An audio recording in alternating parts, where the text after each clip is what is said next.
Good evening. Welcome to Marquis Mondays, a project of the Lafayette 200 Bicentennial that features a variety of authors who have written books related to the Marquis de Lafayette. Tonight's author is Jenny Cote, who has a number of published books, including the acclaimed series The Amazing Tales of Max and Liz and The Epic Order of the Seven.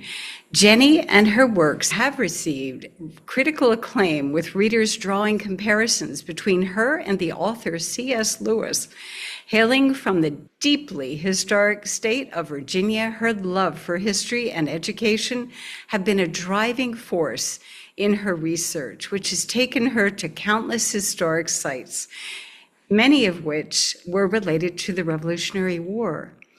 Her extensive travels and research have only grown her love of history, as well as the drive to make it fun and interesting for all ages, especially kids. She has discussed her work and background in numerous nationally syndicated radio and print media, as well as on television. And so it is our honor to welcome Jenny Cote to our broadcast. Jenny, welcome. Oh, thank you so much for having me. It's an honor.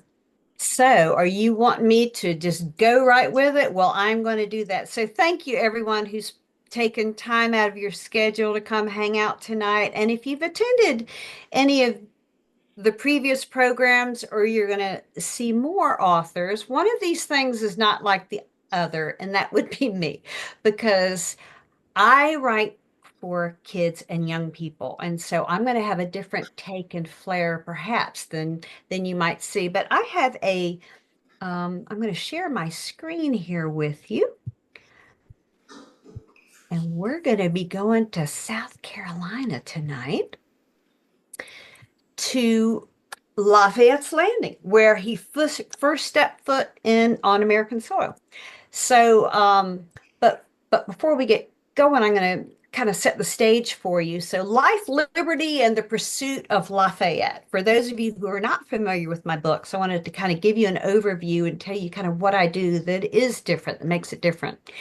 So, I am a historical fiction author for children, and I write historical fiction fantasy in that order. So I exhaust all the history I can possibly know, and then I layer on the fiction, and then the fantasy are a team of 7 talking animals that work behind the scenes in human history, and they make all this stuff happen, and the humans are clueless of it. But it is a tool to make history fun and alive for kids. And if you notice all the books that are behind me, I have a personal library of about 400 books on the American Revolution. What kid is going to pick up a 600-page biography on Lafayette? Zero. Well, maybe 0.0001% might. So my team of animals enter the scenes, and you're going to get the same content that you do in all those adult books, but put in this form where I look for those moments where we either don't know how or why something happened in a historical point or with a character, and that's where I slide my characters in, and they're the ones that make that happen. So it makes it fun. I don't mess with the history. I keep it pure and accurate. So my animals, they actually meet on the way to Noah's Ark, and they foil a plot by a stowaway who's going to kill Noah and wipe out the human race. So they've been at this a long time. And the first 6 are biblical titles, ending with the fall of Rome. And now I'm on a 6-book set of the American Revolution. So Lafayette's involvement in these, the first one, The Voice of the Revolution and the Key, because I'm telling the whole story, starts when the founders are kids. Patrick Henry's 7, George Washington's 11, because I wanted to show kids, look, before they were founding fathers, they were founding children, so they can relate. And so it's all the causes leading up to the American Revolution. So it ends with Liberty or Death, March 23rd, 1775. So for that book, you've got a couple of little cameos with Lafayette as a child. You have the news that arrives of his father being killed in the Battle of Menden. You have him picking up his, musket to defend the town from the beast of the Gévaudan and so forth. So book 2, The Declaration, the Sword of the Spy, is Lexington and Concord through the Declaration of Independence. And in this book, this is when Lafayette kind of enters the scene He's at court. He goes to Metz. He hears about what's happening with the American Revolution, and he commits his sword. He wants to come. And then the Marquis, the Escape, and the Fox covers April 1776 to April 1777. And I just wanted to hold it up for you because the covers might be deceiving, but these are big, chunky books. This is over about 650 pages. And yes, kids love these big, chunky books. Um, he takes front stage here. This is all of his meetings to escape France, and it ends with his departure on La Victoire, sailing over to America. So I've done something rather different though. The book that I've just written, it's in editing right now. It's coming out in September. You see it on the screen there, The Storm, the Fish, and the Vine. It's an intermission, if you will, in the American Revolution. And it's the story of John Newton told within the middle of this revolutionary series. And the reason I'm bringing John Newton in is for several reasons. All of this history with him was happening while those first three books were happening. And I need to find a way, because my books are going to go all the way through the American Revolution till Lafayette's return visit, 1824-25, all the way up to past the Civil War and the Statue of Liberty and Liberty and Justice for All. I'm not going to write the Civil War because I'm going to move on to World War II. So I was like, well, how I've got to end slavery. How am I going to do it? And if you do not know the story of William Wilberforce and John Newton, it is staggering. It is one of the most amazing stories of how the abolition began. Great Britain got it before we did, and they did it in the halls of Parliament. So I am introducing this plot line in this book, but I'm opening up the book with Lafayette. He's bookending it. He's in the epilogue, the prologue and the epilogue, and it's him landing on North Island. And so I'll be repeating this history in the next book, but that's I just had to explain what's going on here.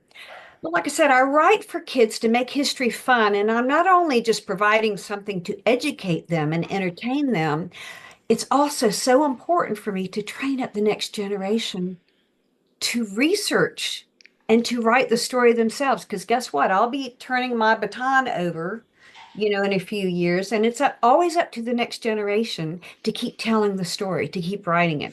So I go to schools and homeschool groups and conventions, and I do workshops on creative writing and history, and I show them all my crazy adventures because, their number one complaint, oh, research is so boring. Well, I show them, no, it is not. It's a treasure hunt. And I said, you got to put your Indiana Jones hat on and you go hunt this stuff down.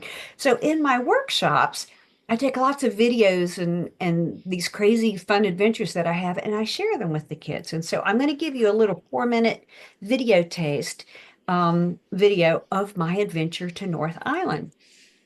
So, I show kids, I've been researching Lafayette, in the four ways, that people to talk to, museums to mosey through, grounds to walk through, books to thumb through. And I share my adventures that, yes, this is where Lafayette was born in Chavignac. I went to the south of France for that. And then I dined with Count Lafayette in Paris. That's his fifth great grandson. And I always tell kids, I have to go back to France. It's for the children.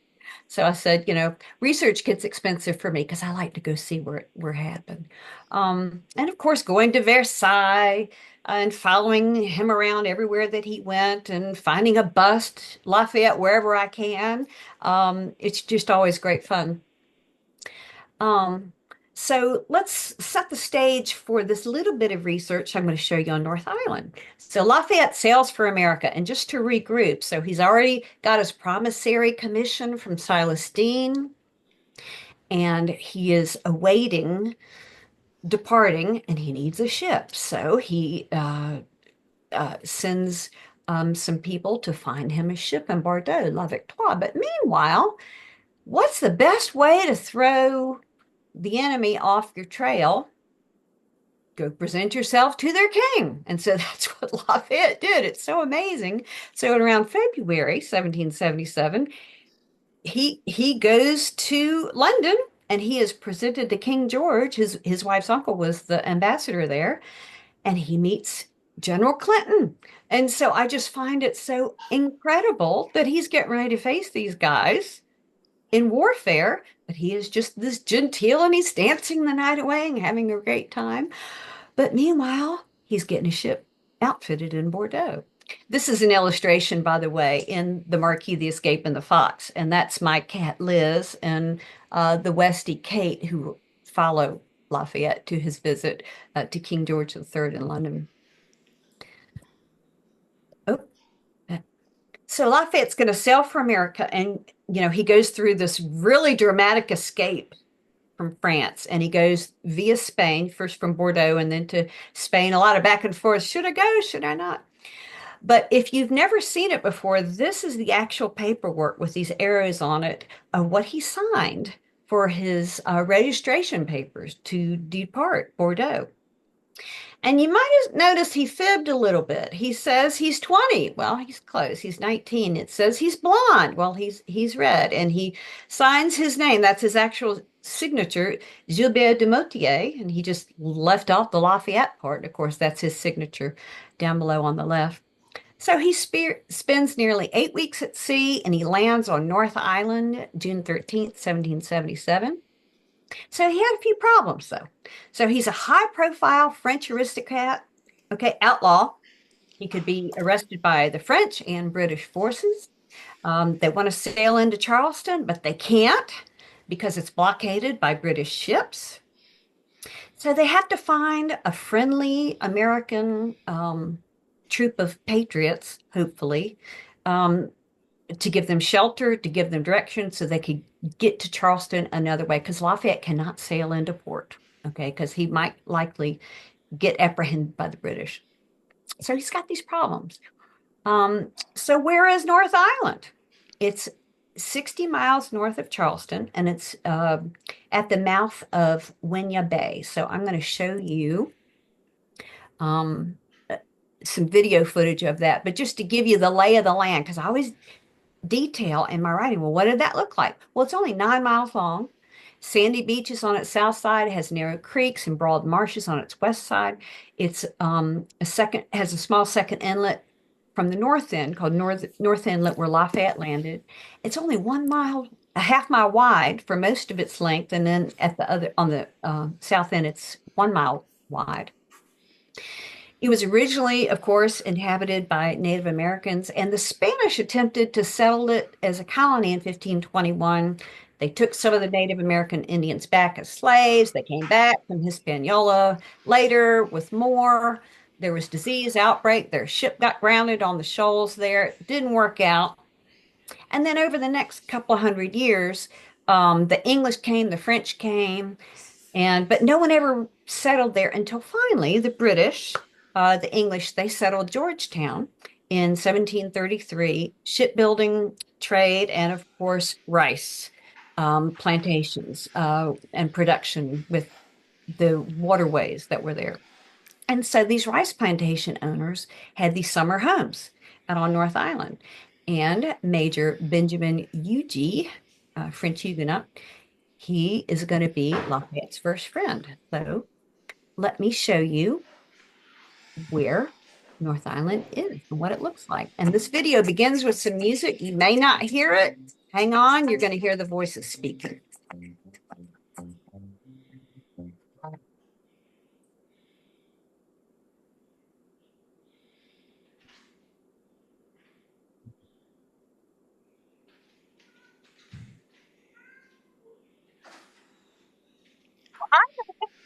With Matt and Phil and Matt. And we are on this sturdy vessel. And where are we going, Mac? We are going to North Island. And somebody real important landed there. Who landed there, Phil? Lafayette. Lafayette landed the night of June 12th, 1713. 77. By the light of a full moon, Lubbock Quad landed there. And so we're going to go see where it happened because, before I could write Lafayette landing and putting his foot on soil, I got to go do it myself. So we're off on our grand adventure. So how far are we going to go today? a good ways. All right. So I'm going to get lots of, all right. So About we're 13 miles. 13 miles. Well, that's perfect. All right. So we're on our way and I'll keep filming throughout the day. Take a picture of that smoke laying down. That's the conditions. Which All right. wind is Yeah, that's the conditions. And it's about what, 48 degrees ish somewhere in or so. But you know, when you're out on the water, it's always colder. And Mac's getting his rain boots on. And look, see, I've got my little fleur-de-lis boots on for Lafayette, and even my little fleur-de-lis socks under here. So I'm doing this right to the Marquis de Lafayette. All right, so we'll keep filming. Bye.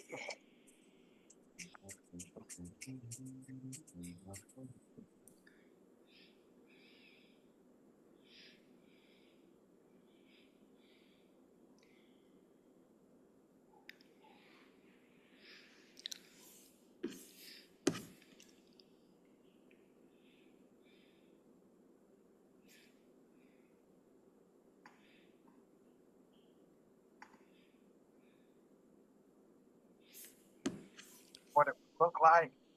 You flip right around out the inlet and go out in the ocean. But you see the tree line increases as you go this way. Oh yeah, sure. Yeah. I mean, his ship was probably up there where Winyah Bay entrance was. Yeah. And then he got in this small boat and rowed along the shore looking for somebody, and they probably didn't find anybody. They may have known where the village was in the ship. Yeah. Not going as far as south. Yeah. Yeah. They may have laid off. Yeah. Probably at the end. Yeah. But not this one. Down, right? Yeah. Yeah. It's the newcomer here. White fella. Oh. White fella is back in. Not too old. And there are two bald eagles, right?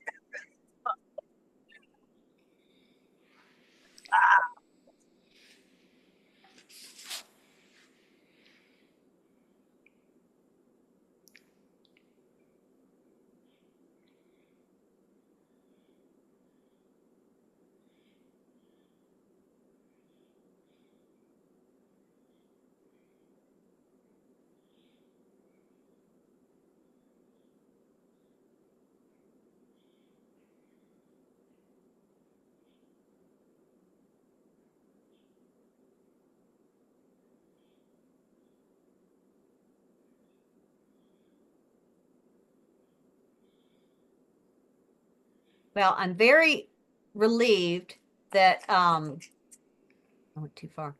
That the megalodons were not there when Lafayette landed, because they had found all these megalodon teeth. That's what that was. So the Maritime Museum, there was wonderful there in Georgetown, and it's the history of the whole area.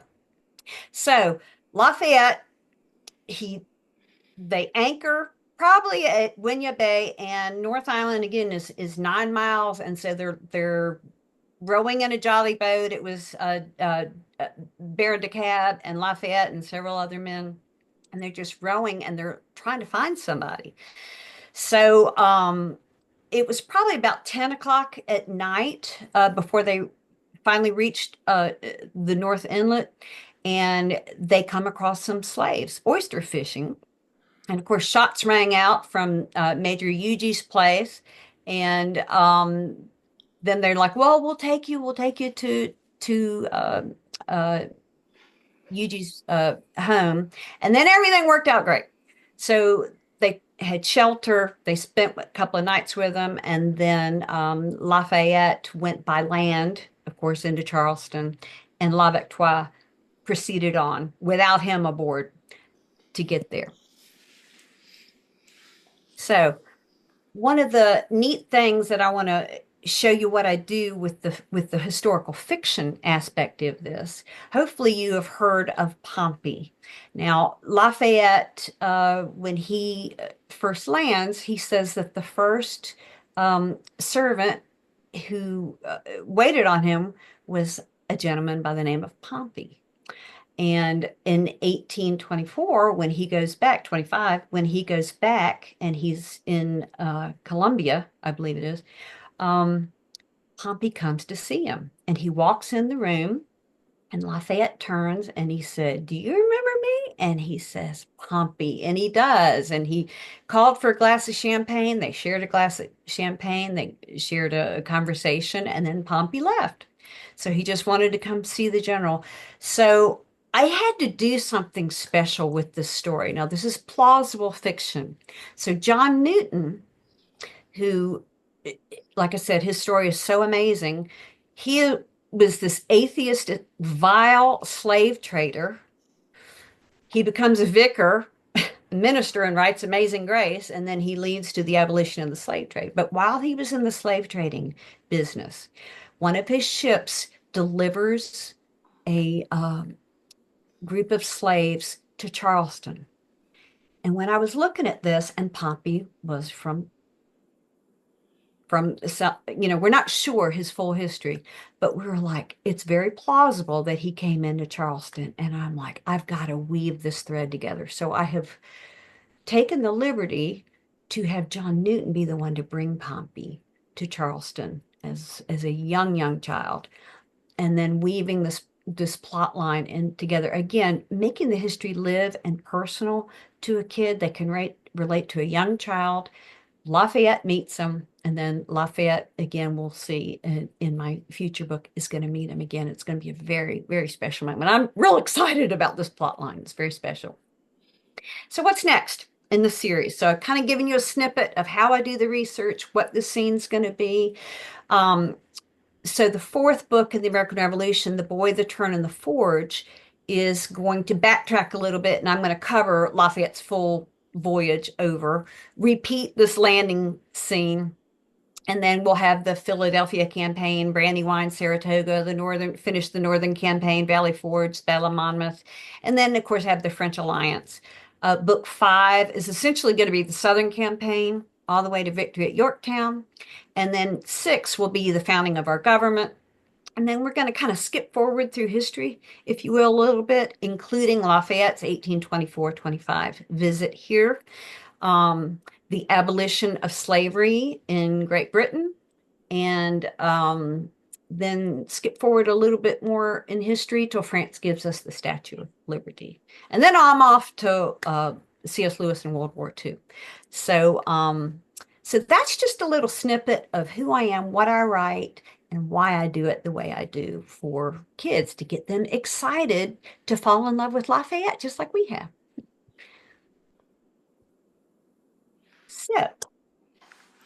So Jenny, at this point, our DAR regent, Debbie Thompson, will be presenting some questions for you to answer.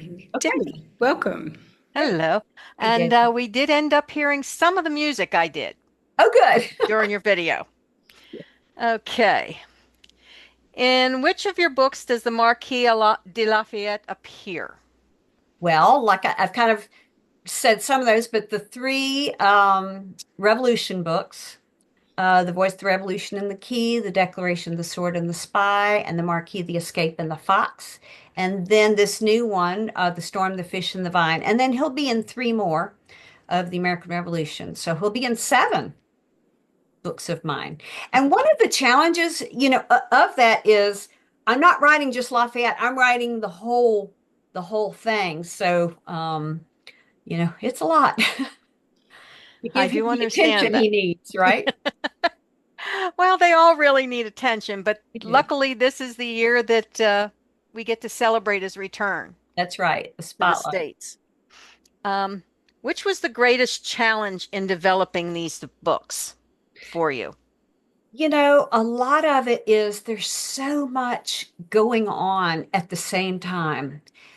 The characters are so rich and so deep. If all I did was write Lafayette, I could write 7 full books about it. The intricacies. And so trying to determine which history to include, because as you can see, I get in trouble with my publisher all the time. Jenny, you got to keep it at 600 pages. That's like, I know, I'm really trying, but it's hard. And so, because we have the general history that we do know, right? The basic American history of the major battles, the structure of it. But as I'm researching and you uncover all these little nuggets that most people don't know, and most people don't know Lafayette's story and how what it took for him to get here. And so that's a challenge on how do you give it the attention it needs, it deserves to be thorough, but in the context of the bigger story so they understand the whole thing. The other big challenge is I know this is going to come as a big shock, but I'm not an army man. I know I just scream military strength, but I'm not a military person. Okay. So I wasn't trained militarily. So I originally did not set out to write the entire war. Patrick Henry was my main character. I was going to feature on Lafayette. But to do their history justice, I have to show the whole war. So becoming a military historian was something I didn't see coming. And so I've had to learn how to um, write militarily. I have to study each battle. I have to understand it myself, speak intelligently on it, not write like a girl. Mark Schneider has been so gracious to be my military advisor, my Lafayette advisor. And I said, just keep me from writing like a girl.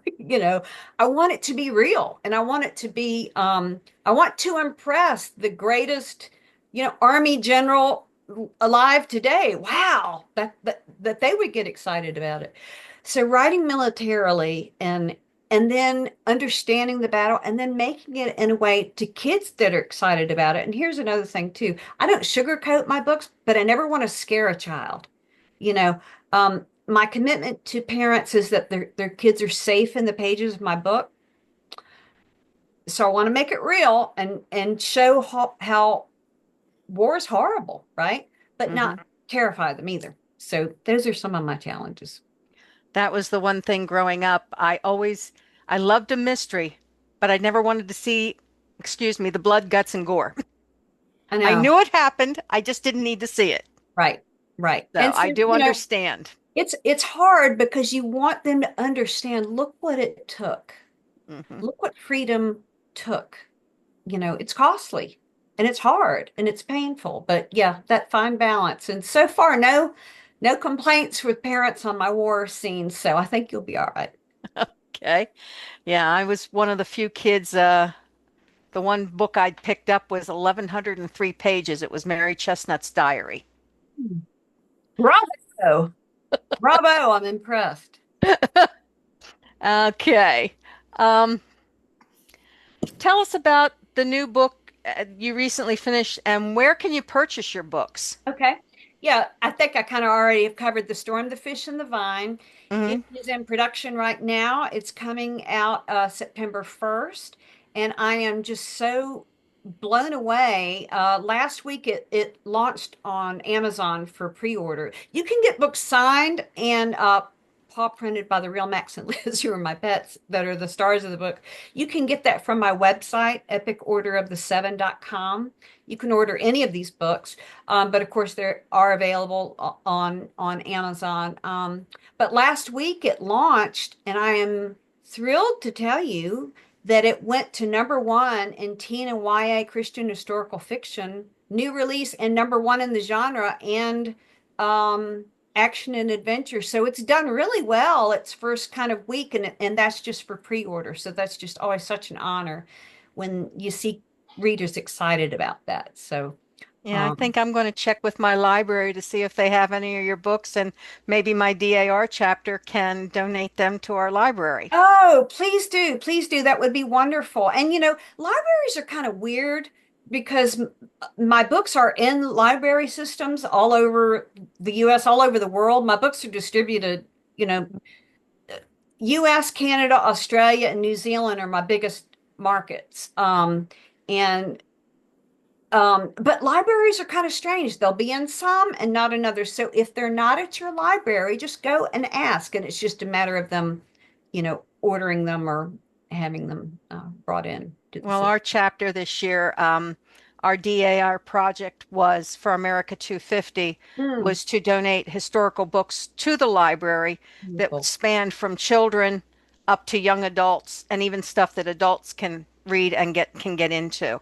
Right. Um, Well, and these books are that because as you can see, I mean, it is you're going to get full all the contact text, all of that history from all of the adult book. It's in there. mhm. And and by the way, let me share this. In the back of my books, you know, you'll get my bibliography, which is 20 pages in of itself. But there's also in the back of my book a word from the author. And this is one of the most important things where I say this was real, this was fake. We're not sure what happened here. There's two accounts. This is what I ran with because I never want to be that author that misleads anybody with with the fiction part of it. I bend over backwards to make sure that you're not led astray in that because that's just I see it a lot. And I've been led astray by some historical fiction. So Okay. All right. Why do you feel it's important for all ages to be interested in history? you don't know, you can't know where you're going unless you know where you've been. And Oh, it's just the old cliche, those who don't, know their history are doomed to repeat it. And it is so, so true.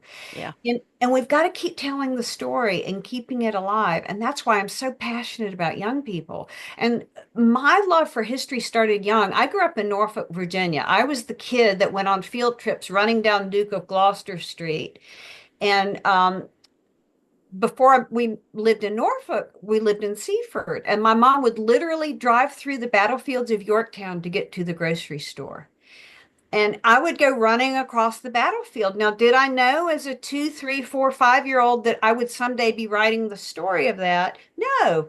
But those images and that history was put in my mind young and it was planted there. So my passion grew early. And my parents dragged me to every blessed museum, and I'm so grateful for that because that has stayed with me all along. So it's in history in a nation can turn in within a generation. We can lose this history in a generation. Um, and so one of the things I did want to share for those of you that don't know, my author friend Libby McNamee, also with the American Friends of Lafayette, she partnered with me years ago. I partnered with the National Park Service to put on Epic Patriot Camp. It was a summer writing camp with the Park Service. I did it at Kings Mountain and at Cowpens in Abingdon, Virginia. It was fabulous. And it was 3 day free camp for these kids. And I taught them how to research, how to write, and they assumed the character of a patriot or loyalist who was at the Battle of Kings Mountain or Cowpens, wherever it was. And they wrote their story. And it culminated in an overnight camp out, and it was fabulous. And to watch 22 kids get fired up about learning to do this, I feel like it's one of the most important things I've done. Well, COVID killed it. So I said, Libby, I want to try this. Let's try it virtually. So during COVID, Libby and I held an online virtual Epic Patriot Camp with kids, and they came from all over the globe. We had kids in Australia. Our our Benjamin Franklin got up at 4 a.m. to join us Oh every my. every week for this, and it was a summer writing camp. And I said, well, you know what? We can't have the physical interaction and camp out, but we can publish their book. So we published their book on Amazon, and year one was 1776. And so this is written by kids, 25 kids. Okay. And then year two, we did 1777 to 79. And we didn't know that these books were going to do anything. Lo and behold, the American Rev Museum in Yorktown picked it up. We had a book signing. These kids came in and signed their books. Not all of them, but those that could get there. Mount Vernon picked it up. The Boston Tea Party Museum picked it up. So it's been an incredible thing to watch the next generation. And these kids are serious, and they're the future historians and authors. And we showed them how to do it. So this summer, I ratcheted it up a notch and I said, okay, guess what you're going to do this summer? Y'all are going to do it yourselves. And so the alums from the first 2 year, they are running Epic Patriot Camp Independence. And two of our older campers who are like 19 and 20, they're leading it. They're running the whole thing. I'm going to just pop in. I'm going to write the foreword. They're going to write it. They're going to edit it. They're going to publish it. And so we're so thrilled and excited because it's graduation time for them to have their independence and soar. So yeah, I'm passionate about it. Hmm, that's fantastic. That's the one thing that reason I like DAR. We like our Mhm. history. We like to know where we came from so that Right, we know where we're going. right. And it's important. It, all of our history isn't the nicest, Oh, but then, you got to show the good, the bad, and the ugly. Every bit of it. Every yeah, bit of it. You can't just cherry pick it and no. Good, yeah, bad, ugly. We're all good, bad, ugly. Every one of us, right? yeah. And so it's like show how we got it right.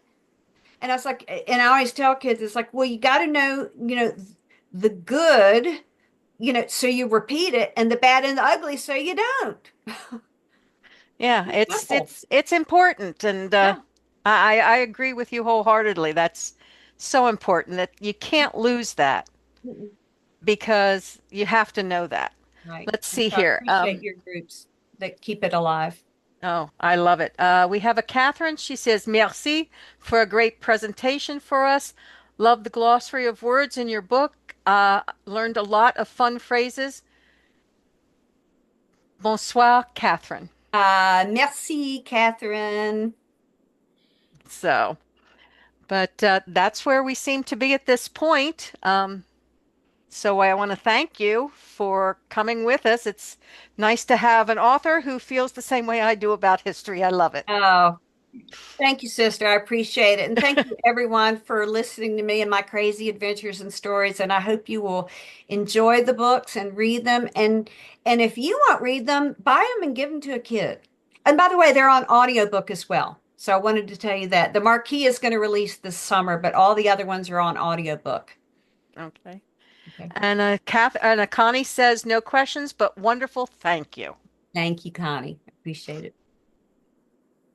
Debbie, thanks so much for the Q&As. Thanks all of you for tuning in tonight. And Jenny, we extend our deepest gratitude, not only for your exciting presentation, but the fabulous books and initiatives that you're engaged in with youth. Very encouraging and exciting as well. Tonight's program has been recorded with Jenny Cote and will be made available at our YouTube channel, Lafayette 200 Marquis Mondays.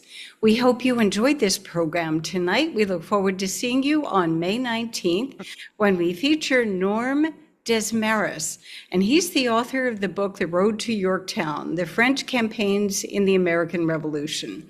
Until then, bonsoir. Good night, everyone.